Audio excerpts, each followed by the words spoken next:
GNN کے سنگ میں ہمارے آج کے مہمان ہیں رہنما استحکام پاکستان پارٹی ہمایوں اختر خان۔ ہمایوں اختر خان NA97 تاندیا والا میں MNA کے امیدوار ہیں اور بھرپور الیکشن کیمپین کر رہے ہیں۔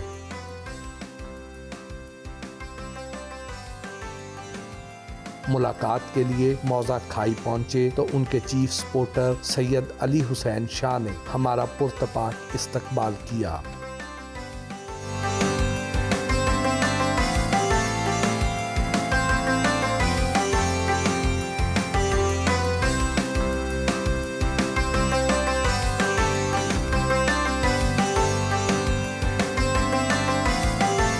ہمایوں اختر خان سے گفتگو ہوئی۔ سینٹ کی قرارداد کے بعد ملک میں ایک بار پھر انتخابات کے ملتوی ہونے کے بارے میں افواہیں زور پکڑ گئی ہیں، جبکہ آپ تاندلیاں والا میں اتنی بھرپور کیمپین چلا رہے ہیں، آپ کو کوئی خدشہ نہیں؟ جب آپ کیمپین میں ہوتے ہیں تو جو روزمرہ کی خبریں ہیں ان سے ذرا کم موقع ملتا ہے، تو میں نے جو ابھی تک اندازہ لگایا ہے سینٹ کا ریزولوشن تو ویسے ہی نان بائنڈنگ ہوتا ہے، اور وہ کبھی بھی جو ملک آئین ہے اور سپریم کورٹ کے جو احکامات ہیں ان کو اوور رائڈ میرے خیال میں مشکل ہوگا۔ کن لوگوں کی خواہش تھی یہ جی؟ لگتا تو ایسے پرما فسا کہ جو الیکشنوں سے گھبرا رہے ہیں۔ کیا تاندیا والا میں مسلم لیگ نون کے امیدوار سکندر حیات جتوئی کی آپ کی حمایت کے لیے شامل ہو جانے سے آپ کی جیت کا راستہ آسان ہوا ہے؟ جی، یہ جو پی پی کے حلقے ہیں اس میں کافی رد و بدل ہوا ہے پچھلے جو ڈی لیمیٹیشن ہوئی ہے۔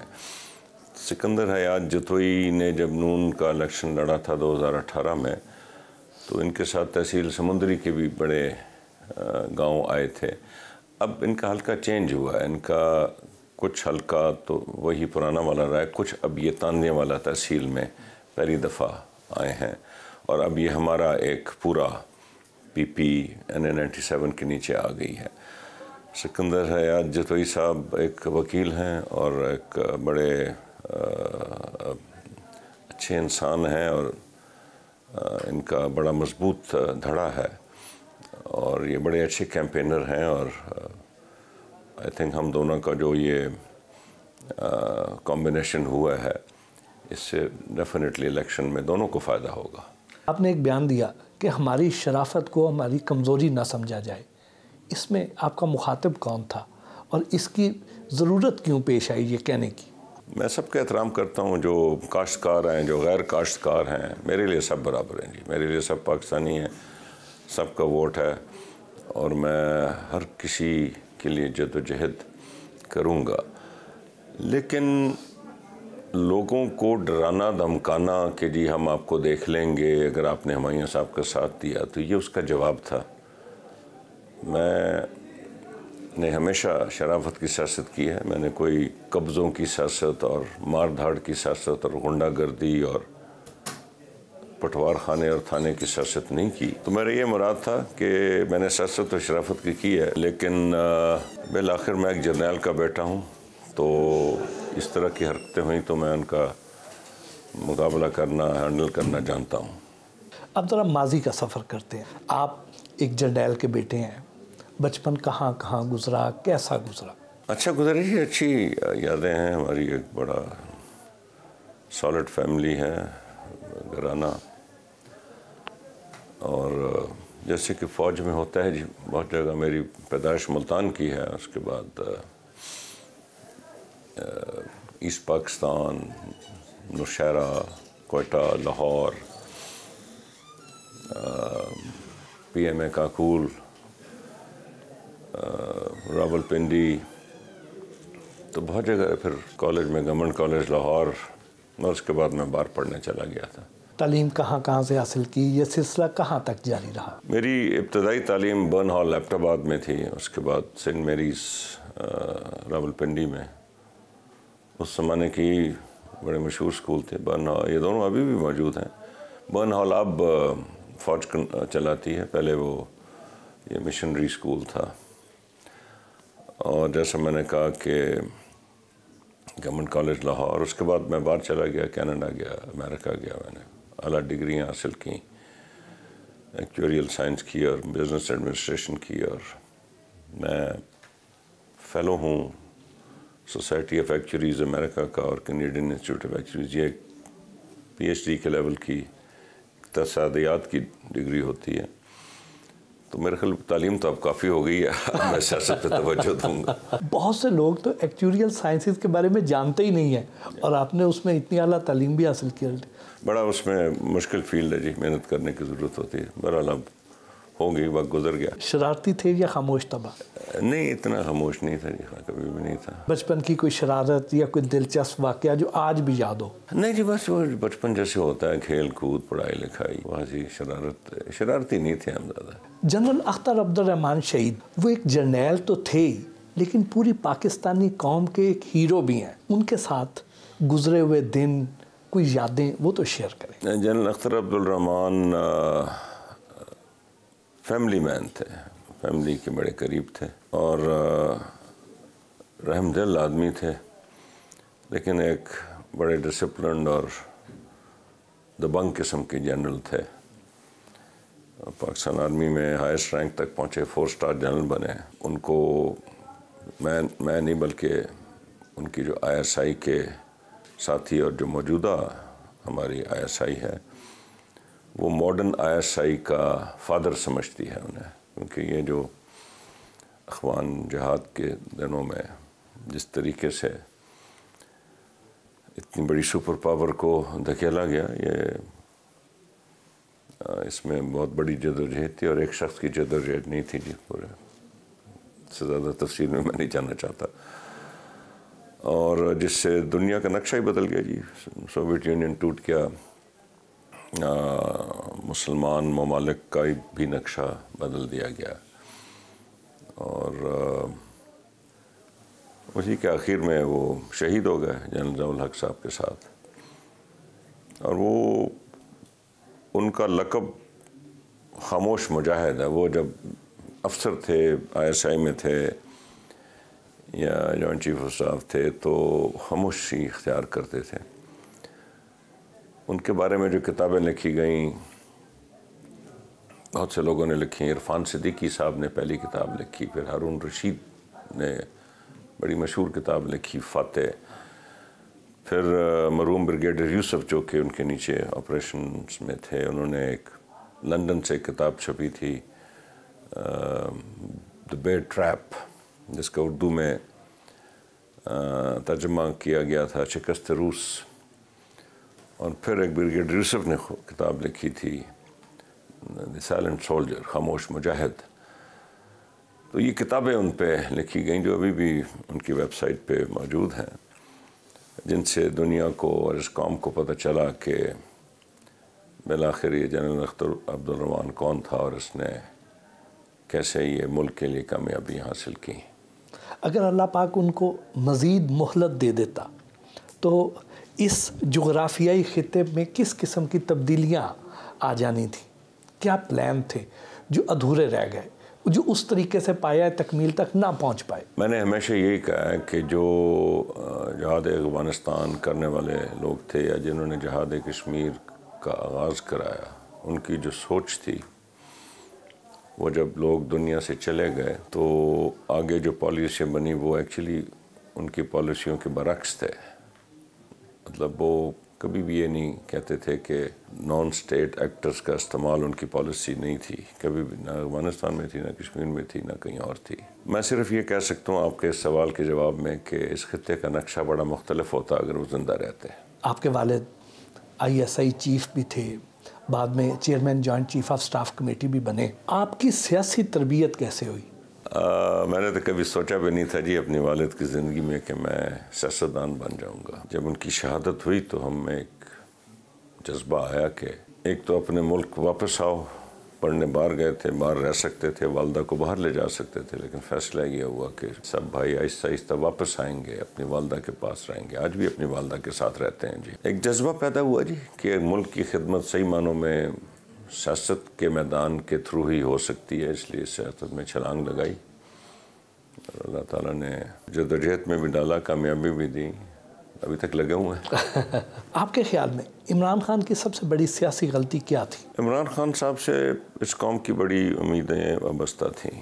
ایک تو میری نظر میں جو بنیادی غلطی ہوئی، پاکستانی فوج کے جو اپنے میٹرز ہیں، مثلا آرمی چیف کا اپوائنٹمنٹ، اس میں ان کو مداخلت نہیں کرنی چاہیے تھی کہ یہ آدمی اچھا ہے یہ برا ہے۔ آئی تھنک ایک بہت ہی بنیادی غلطی ہوئی۔ دوسری میں سمجھتا ہوں کہ نقشہ بالکل مختلف ہوتا اگر ہم پنجاب اسمبلی کو نہ توڑتے اور کے پی کی اسمبلی کو نہ توڑتے، وہ ایک اور غلطی ہوئی۔ اور جو سب سے بڑی غلطی ہوئی وہ 9 مئی کے واقعات ہیں۔ وہ سبجیکٹ سے میں جانا نہیں چاہتا، لیکن جو آبجیکٹیوز تھے اس دن وہ انتہائی خطرناک آبجیکٹیوز تھے، جس سے پاکستان کی فوج کو اور پاکستان کو بہت نقصان پہنچ سکتا تھا۔ اللہ تعالیٰ نے خیریت رکھی، بچایا، نقصان سے بچ گئے۔ یہ بہت بڑی غلطیاں تھیں جی۔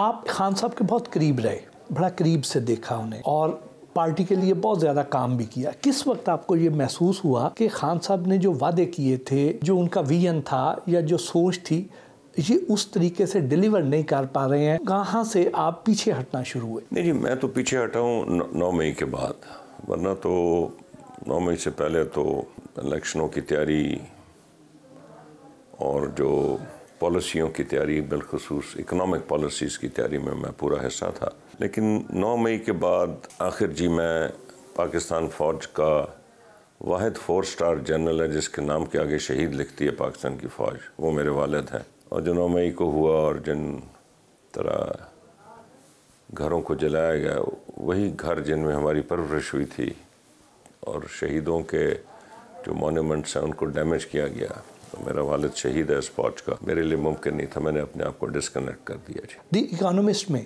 عمران خان کے حالیہ آرٹیکل میں جو الزامات لگائے گئے ہیں، اس کے بارے میں آپ کی کیا رائے ہے؟ نئے الزامات نہیں، پرانے الزامات ہیں جو دہرائے گئے ہیں، اور میں سمجھتا ہوں جی کہ مجھے حیرانی ہوئی ہے، کیونکہ آگے چلنا چاہیے عمران خان صاحب کو اور اس پارٹی کو، اور یہ الزامات بار بار لگانے سے ان کی سیاست میں کوئی بہتری نہیں آئے گی۔ جب آپ پاکستان کا جو بڑا ادارہ ہے اس کے ایک سابقہ سربراہ کو یہ الزام لگائیں گے، اور آپ جو کبھی بھی ثابت نہیں ہو سکا امریکہ پہ یہ الزام لگائیں گے، تو انہی کی وجہ سے تو یہ اس مقام پہ کھڑے ہیں جدھر آج پی ٹی آئی کھڑی ہے۔ پی ٹی آئی نے پورے پاکستان سے الیکشن لڑنے کا اعلان کیا۔ آپ کے خیال میں پی ٹی آئی کو کن چیلنجز کا سامنا کرنا پڑے گا ان الیکشنز میں؟ دیکھیے، میری جو ناقص رائے ہے، میں نے 35 سال سیاست کی ہے، اس سے پہلے جس کو آپ لوگ اسٹیبلشمنٹ کہتے ہیں وہ میرے والد خود ہی تھے، کہ آج جب سرویز ہوں، اور جہاں تک شخصیات کا تعلق ہے اس میں شاید عمران خان صاحب کی پاپولیرٹی ہے، واضح ہے، لیکن پاکستان کی جو کانسٹیٹوئنسی پالیٹکس ہے نا جی، اس میں لوگوں کو نہیں پتا۔ یہ ہمارا پریزیڈنشل سسٹم نہیں ہے کہ عمران خان اگر بہت پاپولر ہے تو، ہمارا کانسٹیٹوئنسی بیسڈ پارلیمنٹری سسٹم ہے۔ اس میں میں ذرا سائنٹیفکلی چیز کرتا ہوں، تو میں نے یہ محسوس کیا ہے کہ کانسٹیٹوئنسی پالیٹکس میں پی ٹی آئی کو بہت نقصان پہنچا ہے۔ ایک تو ان کا پارٹی سٹرکچر ختم ہو گیا، دوسرے ان کے جو صف اول کے کینڈیڈیٹس تھے وہ یا تو جیلوں میں ہیں، یا ملک سے باہر دوڑ گئے ہیں، یا ان کے خلاف مقدمات ہیں، چھپے ہوئے ہیں، یا وہ پارٹی چھوڑ گئے ہیں۔ تو ان کی جو فیس ہے نا، جب وہ موجود نہیں ہے، جب کانسٹیٹوئنسی بیس سسٹم میں پارٹی کی فیس کوئی نہیں ہوگی اور سٹرکچر موجود نہیں ہوگا، تو میری نظر میں آپ دیکھیں گے اگلے الیکشنز میں کہ جو نتائج ہیں وہ نہیں ہوں گے جو بہت سے لوگ سمجھ رہے ہیں۔ آپ ایک فوجی گھرانے میں پلے بڑھے اور 35 سال سے سیاست بھی کر رہے ہیں، آپ دونوں جگہوں کو بڑی اچھی طرح سمجھتے ہیں، سیاستدانوں کو بھی اور فوجی اسٹیبلشمنٹ کو بھی۔ یہ جو آئے دن الزام لگایا جاتا ہے کہ فوج سیاست میں مداخلت کرتی ہے، اس میں کس حد تک حقیقت ہے؟ میں 8 سال پاکستان کا وزیر رہا ہوں، 20 سال نیشنل اسمبلی کا ممبر رہا ہوں۔ میرے کام میں تو کبھی فوج نے مداخلت نہیں کی، حالانکہ میں جنرل مشرف کے دور میں پاکستان کا وزیر تجارت تھا۔ میرے تو کام کو انہوں نے سراہا ضرور، یہ کبھی نہیں کہا کہ یہ کیوں کیا، وہ کیوں کیا۔ پہلا جواب ہے۔ دوسرا یہ ہے جی کہ سیاستدان اپنی طاقت آئینی ترامیم کر کے کبھی نہیں بڑھائیں گے۔ سیاستدان اپنی طاقت عوام کو ڈیلیور کر کے اور جمہوری اداروں کو مستحکم کر کے ان کی طاقت بنے گی. اور یہ دونوں چیزیں نہیں ہو رہی, اور جب یہ دونوں چیزیں نہیں ہوں گی تو دوسری جو بڑی قوت ہے وہ اسپیس فل کر لیتی ہے. یہ پاکستان کا معمہ ہے. آپ عمران خان صاحب کو بھی بہت قریب سے جانتے ہیں, پرویز خٹک صاحب کو بھی بڑی اچھی طرح جانتے ہیں, اور جہانگیر ترین کے ساتھ بھی آپ کی بہت قربت ہے. کیا پرویز خٹک صاحب اور جہانگیر ترین صاحب یہ بانی تحریک انصاف کا متبادل ہو سکتے ہیں؟ جی ہو کیوں نہیں سکتے جی, بالکل وقت کی بات ہوتی ہے. اوور نائٹ تو لیڈرز بڑھتے چڑھتے نہیں ہیں, لیکن ان دونوں کا بہت بڑا کردار ہے جو پی ٹی آئی ہے اس کو بنانے میں. پرویز خٹک صاحب کا جو کے پی میں جو وزارت عظمیٰ کا وزارت اعلیٰ کا جو دور تھا اچھا تھا. جہانگیر ترین کی جو خدمات ہیں پی ٹی آئی کے لیے وہ تو سب کے سامنے واضح ہیں. آپ چونکہ کاف لیگ بنوانے والوں میں شامل تھے, تو کاف لیگ کی جو آج کل کی صورتحال ہے اس کے بارے میں آپ کیا کہیں گے؟ بری صورتحال ہے جی. ٹوٹ پھوٹ گئی جی, خاندان ٹوٹ گئے آپس میں. افسوسناک حالات ہیں, یہی کہہ سکتے ہیں جی. چودھری پرویز الہی صاحب کے کاف لیگ چھوڑ جانے کے بعد کاف لیگ پر اس کا کس طرح کا اثر مرتب ہوگا؟ اچھا تو نہیں ہوگا جی. پرویز الہی صاحب بڑے فعال تھے کاف لیگ بنانے والوں میں, سیاسی ذہن ہے ان کا. جب پارٹیوں میں اور خاندانوں میں ٹوٹ پھوٹ ہوتی ہے نہیں جو اس کے نتائج کبھی اچھے نہیں ہوتے. آپ کے خیال میں چودھری پرویز الہی اور چودھری شجاعت حسین میں سے زیادہ منجھا ہوا سیاستدان کون ہے؟ دونوں اچھے سیاستدان ہیں. آپ اکنامکس اور بزنس کا وسیع تجربہ رکھتے ہیں, کامرس منسٹر بھی رہے ہیں. کیا وجہ ہے کہ پاکستان آج تک اپنے پاؤں پہ کھڑا نہیں ہو سکا, مضبوط معاشی بنیادوں پر قائم نہیں ہو سکا؟ لانگ ٹرم اقتصادی پلاننگ نہیں رہی جی. شارٹ ٹرم پلاننگ کرتے رہے, اور پچھلے 20-30 سال سے قرضوں پہ قرضے ہم نے چڑھائے. اب 20 سال دیکھ لیں, آپ دیکھیں کتنی تیزی سے ملک کے اندرونی اور بیرونی قرضوں میں اضافہ ہوا. آج پاکستان کی حالت جو شاید لوگوں کو نہیں پتا کہ ہمارے قرضوں کا جو سود ہے وہ نیٹ وفاقی انکم جو ہے اس سے زیادہ ہے اس وقت. تو یہ تو بہت ہی سیریس پرابلم. ایک گھرانہ ہے جب اس میں جو قرضے اٹھائے ہوئے ہیں اس کا سود جو ہے وہ آپ کی آمدنی سے زیادہ ہوتی ہے تو بہت ہی پریشان کن بات ہے. اس کے لیے بہت ہی وسیع لانگ ٹرم پلاننگ کی ضرورت ہے, جو کم از کم میرے ذہن میں ہے. وہ کوشش کر رہا تھا کہ اس کو عملی جامہ بنایا جائے, اور ابھی بھی اگر اللہ نے موقع دیا تو بنائیں گے. ایک زرعی ملک ہونے کے باوجود آج بھی ہم دالیں, سبزیاں, پیاز, ٹماٹر, گندم یہ ہم باہر سے منگوانے پر مجبور ہیں. افسوس کا مقام ہے نا جی, افسوس کا مقام. اب میں ادھر دیکھتا ہوں, دیکھیں پالیسیوں کی میں آپ کو مثال دوں. اب ادھر مکئی کے 2-3 سال اچھے گزرے, یہ مکئی بیلٹ ہے, میری تحصیل ہے, لیکن رول رہا ہے جی کسان ابھی جس نے مکئی اگا لی ہے, فصل ہی نہیں ہو, فصل اٹھ ہی نہیں رہی, ریٹ ہی نہیں مل رہا. ریٹ ہی نہیں مل رہا. اور اب اس کی اگر پالیسی جیسے اب چاول ہے, اب چاول ملک سے باہر بھیجتے ہیں نا, پاکستان میں بھی ہمیں چاولوں کا بڑا شوق ہے, تو مکئی بھی آپ کو پالیسی بنائیں, کو فیسیلیٹیٹ کریں, ملک سے باہر بھیجیں تاکہ یہ کسان کو انٹرنیشنل قیمتیں مل سکیں. یا ادھر where housing, electronic where housing کا سسٹم آ گیا پاکستان میں, اسٹیٹ بینک اپرووڈ اسکیم ہے. ادھر ویئر ہاؤسز کھولیں تاکہ اگر کسان اپنی فصل نہیں بیچ سکتا تو ویئر ہاؤس میں رکھ کے رسید لے کے اس کے عوض اس کو قرضہ مل جائے اور وہ اپنا کام آگے چلائے, جب بہتر ہو ٹائم تو اس کو بیچ دیں. یہ پالیسیوں کی ضرورت ہوتی ہے نا جی, دنیا میں ایسے ہی ہوتا ہے, لیکن ہمارے ہاں کوئی اتنی, ہم جو پارٹیاں پہنچ جاتی ہیں اسلام آباد میں وہ اتنی گہرائی میں جاتی نہیں ہیں, ان کو اپنے مسائل کا فکر پڑا ہوتا ہے. آپ پاکستان کے ایک بڑے شوگر پروڈیوسر بھی ہیں, تو کیا وجہ ہے ہم آئے دن سنتے ہیں کہ چینی کی قلت پیدا ہو گئی ہے, پھر چینی کے ریٹ بڑھ جاتے ہیں اور لوگ سفر کر رہے ہوتے ہیں؟ اس کے پیچھے کیا محرکات ہیں, کیا وجہ ہے, کون لوگ ہیں؟ اب آپ نے خود ہی کہا نا کہ چینی ایک کموڈٹی ہے, اس کا ریٹ بڑھتا بھی ہے گرتا بھی ہے. اگر کوئی مافیا ہو لمبا چوڑا تو اس کا تو ویٹ ہمیشہ ریٹ اوپر ہی رہنا چاہیے نا, لیکن وہ نہیں رہتا.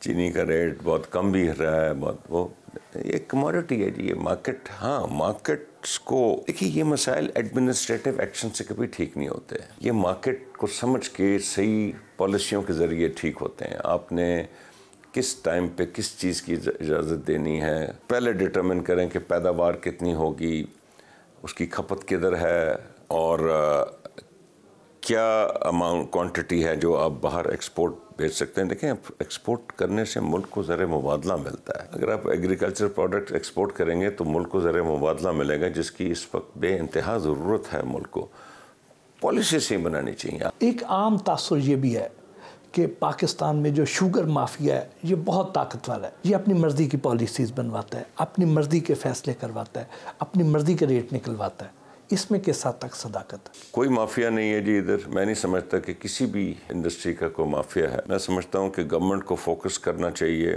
صحیح پالیسیاں بنانے میں. یہی لوگ ہیں جو ہزاروں لاکھوں نوکریاں پیدا کرتے ہیں، یہی لوگ ہیں جو لاکھوں کروڑوں کاشتکاروں کا فصل اٹھاتے ہیں. ان کے ساتھ مل کے یہ آپ نے بنانا ہے. آپ سے بھی زبردستی پی ٹی آئی چھڑوائی گئی؟ میرے پر تو کوئی زبردستی نہیں ہوئی جی.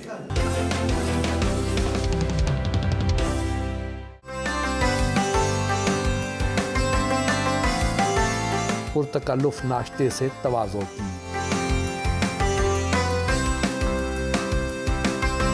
آپ نے اپنے پہلے ہی الیکشن میں بہت ہی چھوٹی عمر میں بڑی ریکارڈ کامیابی حاصل کی، یہ کیسے ممکن ہوا؟ ابھی تک سمجھ نہیں آئی. بس جی وہ میرا 1990 میں پہلا الیکشن ہوا تھا. یہ لاہور میں بہت بڑے علاقے ہوا کرتے تھے، شادرے سے چل کے تو انجینئرنگ یونیورسٹی تک یہ حلقہ جاتا تھا. شیخ رفیق صاحب مرحوم پیپل پارٹی کے سیکرٹری جنرل، تو میں نیا باہر سے پڑھ کے واپس آیا تھا. بس جی محنت کی، نیک نیتی سے بات کی، لوگوں کو وہ انداز پسند آ گیا. انہوں نے 15,000 ووٹوں سے جتا دیا. کہا جاتا ہے کہ 1993 میں نواز شریف نے آپ کو جان بوجھ کر اعتزاز احسن صاحب کے مقابلے میں الیکشن کے لیے میدان میں اتارا تھا، جسے لاہور کا لاڑکانہ کہا جاتا تھا اس حلقے کو. میں اس وقت پی ایم ایل این میں تھا. نواز شریف صاحب نے، جو میرا پرانا حلقہ تھا جس کا آپ نے ذکر کیا پہلا، انہوں نے میرے سے کہا تھا کہ یہ حلقہ بھی آپ مجھے دے دیں. آپ کو یاد ہوگا نواز شریف پھر 1993 میں دونوں حلقوں سے لڑے تھے. N95 N92 دونوں میں جیت گئے، اور پھر مرحوم عباس شریف نے بائی الیکشن لڑا تھا. اور مجھے پھر نواز شریف صاحب نے جی N93 میں بھیجا تھا. اس کو لاہور کا لاڑکانہ کہا جاتا تھا، لیکن جو مجھے نواز شریف صاحب نے کہا تھا کہ جی میں ایک اچھا کینڈیڈیٹ ہوں، مضبوط کینڈیڈیٹ ہوں اور اچھا مقابلہ کر سکوں گا، جو کہ پھر مقابلہ ہوا اور اعتزاز احسن صاحب شکست کھا گئے. تو جب آپ کی اتنی اچھی پرفارمنس تھی کہ لاہور کے بڑے بڑے حلقوں میں آپ آسانی سے الیکشن جیت جایا کرتے تھے، پھر آپ کو رحیم یار خان کیوں بھیج دیا گیا؟ یہ سوال تو آپ میری پارٹی سے پوچھیں نا، جو اس وقت تھی. نواز شریف صاحب سے پوچھیں. بہرحال رحیم یار خان بھی اللہ نے کامیابی دی. آپ وہاں سے بھی جیتے. پارٹی کے فیصلے تھے جی. مشرف دور میں مسلم لیگ کاف بنانے والوں میں آپ بھی شامل تھے، جو کہ بعد میں کنگز پارٹی بنی. تو آج بھی آپ ایک ایسی پارٹی میں ہیں جس کے بارے میں یہی تاثر ہے، تو کیا یہ حسن اتفاق ہے؟ دیکھیے جی 2002 کے واقعات تو میں آپ کو بتاتا ہوں کہ نواز شریف صاحب اور ان کی جو قیادت تھی وہ ملک میں موجود نہیں تھی، اور ہم جو کچھ لوگ پیچھے رہ گئے تھے تو ہم نے مل کے کاف لیگ بنائی، اور وہ کاف لیگ حکومت بنانے میں کامیاب ہو گئی. آپ کے سوال کا دوسرا حصہ کہ آئی پی پی بنیادی طور پہ وہی لوگ ہیں جن کا بڑا ایک بنیادی کردار تھا پی ٹی آئی بنانے میں، اور میں نے خود بھی 5 سال بڑی محنت کی پی ٹی آئی میں. ابھی جو سچویشن بن رہی تھی اس میں میری نظر میں بیسٹ فیصلہ یہی تھا کہ اگر آپ نے الیکشن لڑنا ہے تو آئی پی پی کا ساتھ دیا جائے. دوسری جی میں ایک حقیقی بات کروں گا. میری جو بیک گراؤنڈ ہے، میں ایک پاکستان فوج کے شہید جرنیل کا بیٹا ہوں، اور جو حالات و واقعات منظر عام پہ آئے 9 مئی کے بعد، اس میں میرے لیے ممکن ہی نہیں تھا کہ میں اپنے آپ کو ان کے ساتھ چلوں. مجھے اپنے آپ کو ڈسکنیکٹ کرنا تھا، اور میرے لیے جو الیکشن فورم بنتا تھا وہ آئی پی پی ہی بنتا تھا. آپ کو اس وقت مسلم لیگ نون سے کوئی آفر آئی؟ نہیں، میں نے رابطہ ہی نہیں کیا جی. تو یہ جو ایک تاثر ہے کہ شاید آپ سے بھی زبردستی پی ٹی آئی چھڑوائی گئی، تو کیا آپ اس سے اتفاق کرتے ہیں یا انکار کرتے ہیں؟ نہیں جی میں تو کوئی جیل نہیں گیا، تو میرے پر تو کوئی زبردستی نہیں ہوئی جی.